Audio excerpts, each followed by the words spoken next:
My fellow Americans, a moment we have all been waiting for. It is now my great privilege and high honor to be the first person to officially introduce the 46th President of the United States, Joseph R. Biden, Jr.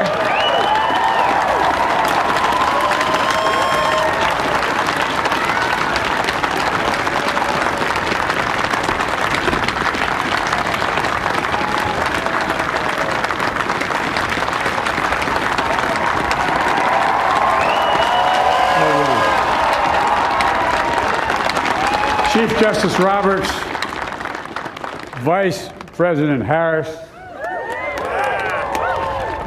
Speaker Pelosi, Leader Schumer, Leader McConnell, Vice President Pence, and my distinguished guests, my fellow Americans.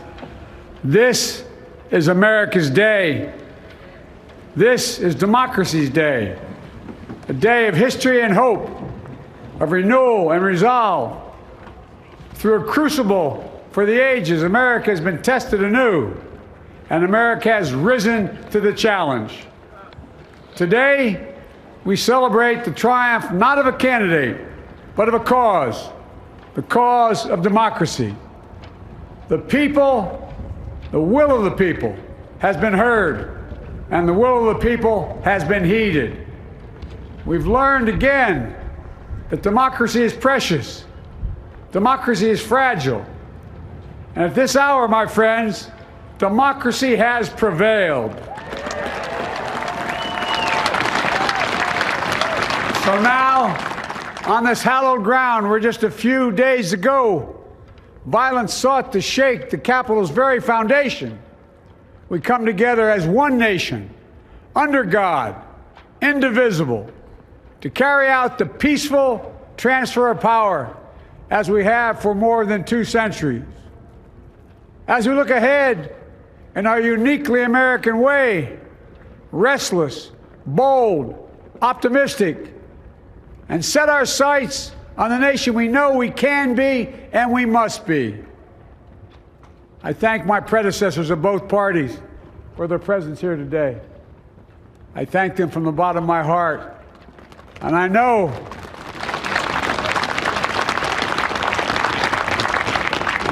the resilience of our Constitution and the strength of our nation, as does President Carter, who I spoke with last night, who cannot be with us today, but whom we salute for his lifetime in service. I've just taken the sacred oath each of those patriots have taken, the oath first sworn by George Washington. But the American story depends not on any one of us, not on some of us, but on all of us, on we the people who seek a more perfect union. This is a great nation. We are good people. And over the centuries, through storm and strife, in peace and in war, we've come so far. But we still have far to go. We'll press forward with speed and urgency, for we have much to do in this winter of peril and significant possibilities. Much to repair, much to restore, much to heal, much to build, and much to gain. Few people in our nation's history have been more challenged or found a time more challenging or difficult than the time we're in now. Once-in-a-century virus that silently stalks the country. It's taken as many lives in 1 year as America lost in all of World War II. Millions of jobs have been lost. Hundreds of thousands of businesses closed. A cry for racial justice, some 400 years in the making, moves us. The dream of justice for all will be deferred no longer.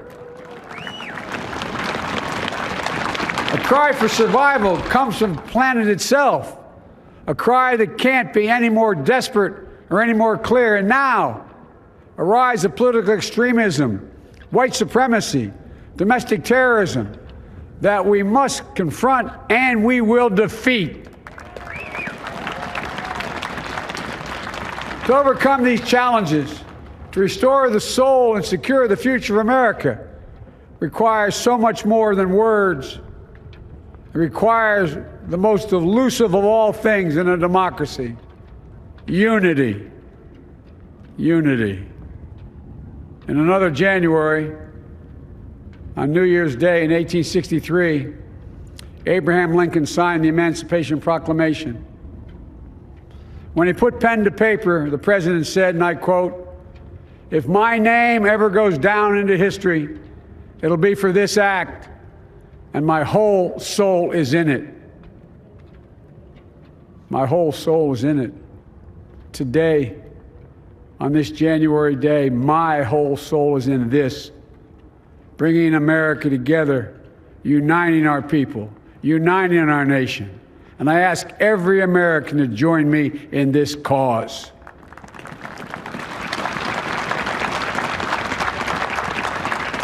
Uniting to fight the foes we face: anger, resentment and hatred, extremism, lawlessness, violence, disease, joblessness, and hopelessness. With unity, we can do great things, important things. We can right wrongs. We can put people to work in good jobs. We can teach our children in safe schools. We can overcome the deadly virus. We can reward work and rebuild the middle class and make health care secure for all. We can deliver racial justice, and we can make America once again the leading force for good in the world. I know speaking of unity can sound to some like a foolish fantasy these days. I know the forces that divide us are deep and they are real. But I also know they are not new. Our history has been a constant struggle between the American ideal that we're all are created equal and the harsh, ugly reality that racism, nativism, fear, demonization have long torn us apart. The battle is perennial, and victory is never assured. Through Civil War, the Great Depression, World War, 9/11, through struggle, sacrifice, and setbacks, our better angels have always prevailed. In each of these moments, enough of us have come together to carry all of us forward. And we can do that now. History, faith, and reason show the way of unity. We can see each other not as adversaries, but as neighbors. We can treat each other with dignity and respect. We can join forces, stop the shouting, and lower the temperature. For without unity, there is no peace, only bitterness and fury. No progress, only exhausting outrage. No nation, only a state of chaos. This is our historic moment of crisis and challenge, and unity is the path forward. And we must meet this moment as the United States of America. If we do that, I guarantee you we will not fail. We have never, ever, ever, ever failed in America when we've acted together. And so today, at this time, in this place, let's start afresh, all of us. Let's begin to listen to one another again, hear one another, see one another, show respect to one another. Politics doesn't have to be a raging fire, destroying everything in its path. Every disagreement doesn't have to be a cause for total war. And we must reject the culture in which facts themselves are manipulated and even manufactured.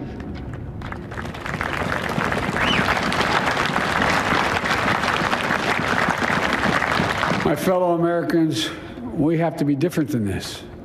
America has to be better than this. And I believe America is so much better than this. Just look around.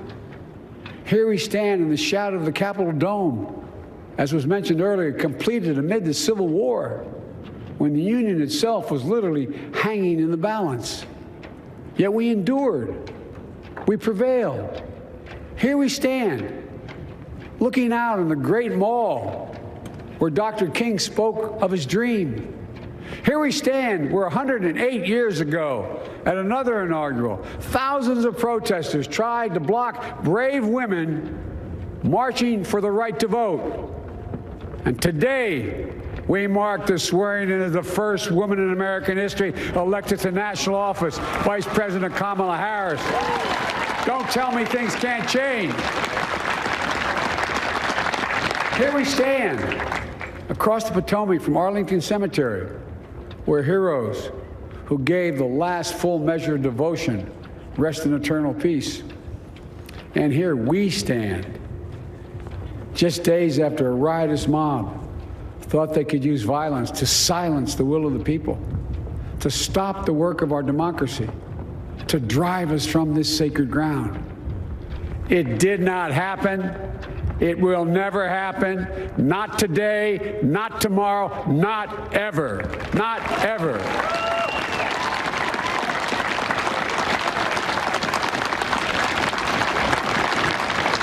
To all those who supported our campaign, I'm humbled by the faith you've placed in us. To all those who did not support us, let me say this. Hear me out as we move forward. Take a measure of me and my heart. And if you still disagree, so be it. That's democracy. That's America.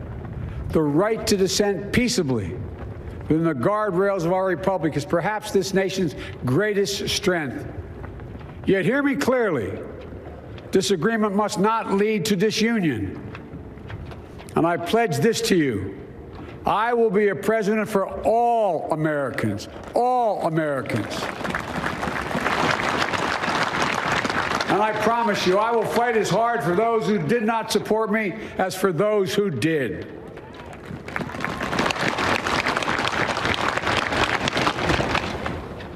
Many centuries ago, St. Augustine, a saint of my church, wrote that a people was a multitude defined by the common objects of their love. Defined by the common objects of their love. What are the common objects we as Americans love that define us as Americans? I think we know. Opportunity, security, liberty, dignity, respect, honor, and yes, the truth. Recent weeks and months have taught us a painful lesson. There is truth and there are lies. Lies told for power and for profit. And each of us has a duty and a responsibility as citizens, as Americans, and especially as leaders. Leaders who have pledged to honor our Constitution and protect our nation, to defend the truth and defeat the lies. Look,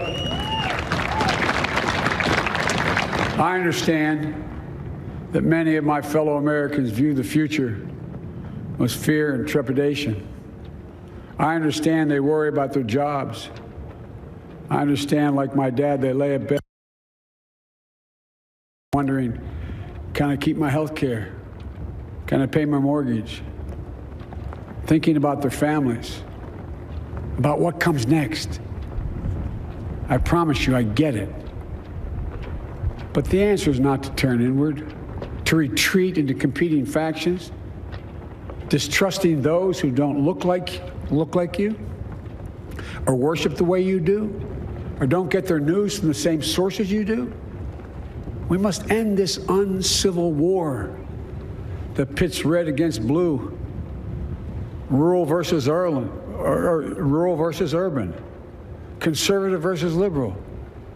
We can do this if we open our souls instead of hardening our hearts, if we show a little tolerance and humility, and if we're willing to stand in the other person's shoes, as my mom would say, just for a moment, stand in their shoes. Because here's the thing about life. There's no accounting for what fate will deal you. Some days, when you need a hand. There are other days when we're called to lend a hand. That's how it has to be. This is what we do for one another. And if we are this way, our country will be stronger, more prosperous, more ready for the future. And we can still disagree. My fellow Americans, in the work ahead of us, we're going to need each other. We need all our strength to persevere through this dark winter. We're entering what may be the toughest and deadliest period of the virus. We must set aside politics and finally face this pandemic as one nation. One nation. And I promise you this, as the Bible says, weeping may endure for a night, but joy cometh in the morning. We will get through this together. Together. Look, folks, all my colleagues I serve with in the House and the Senate up here, we all understand the world is watching all of us today. So here's my message to those beyond our borders. America has been tested, and we've come out stronger for it. We will repair our alliances and engage with the world once again, not to meet yesterday's challenges, but today's and tomorrow's challenges. And we'll lead not merely by the example of our power, but by the power of our example.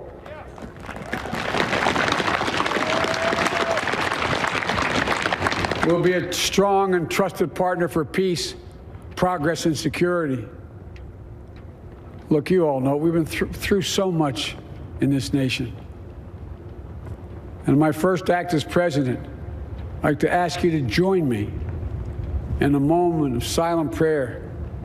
Remember all those who we lost in this past year to the pandemic, those 400,000 fellow Americans, moms, dads, husbands, wives, sons, daughters, friends, neighbors, and coworkers.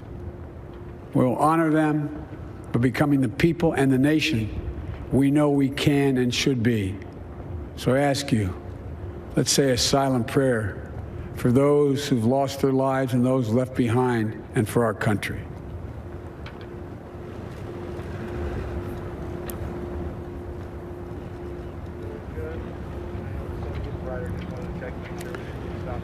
Amen.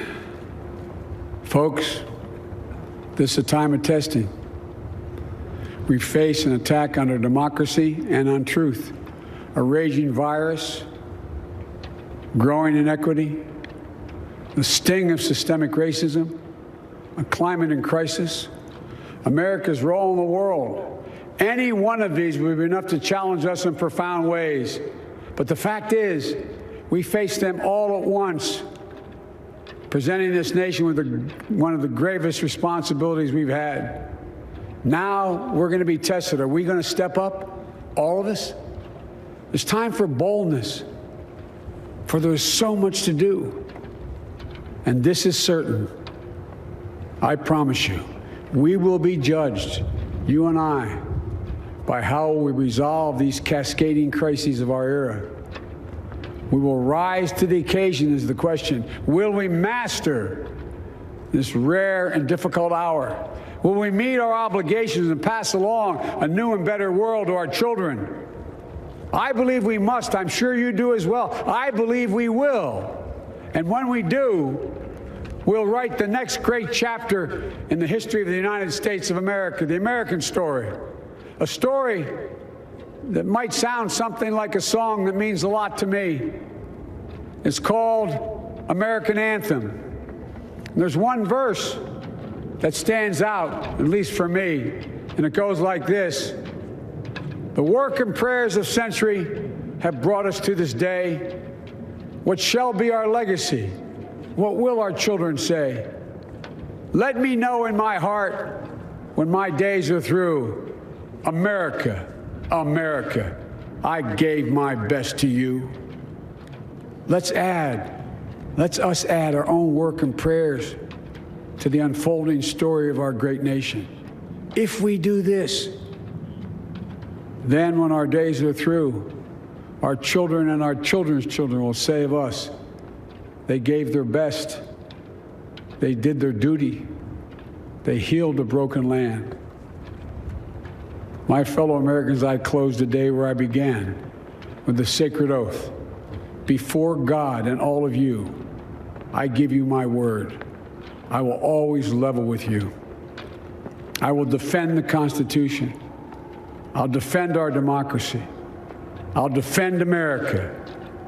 And I'll give all of you, keep everything I do in your service, thinking not of power, but of possibilities, not of personal interest, but the public good. And together, we shall write an American story of hope, not fear, of unity, not division, of light, not darkness, a story of decency and dignity, love and healing, greatness and goodness.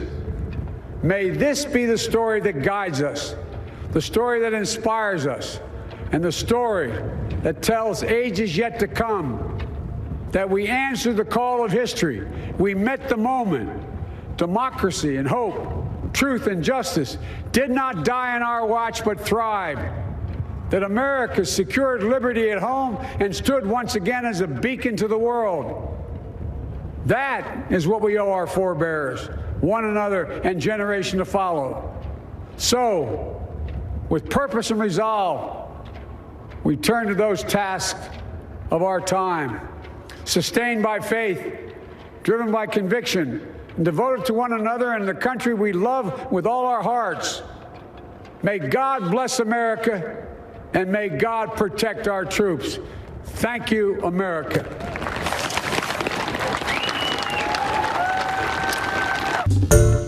Hi everyone, George Stephanopoulos here. Thanks for checking out the ABC News YouTube channel. If you'd like to get more videos, show highlights, and watch live event coverage, click on the right over here to subscribe to our channel, and don't forget to download the ABC News app for breaking news alerts. Thanks for watching.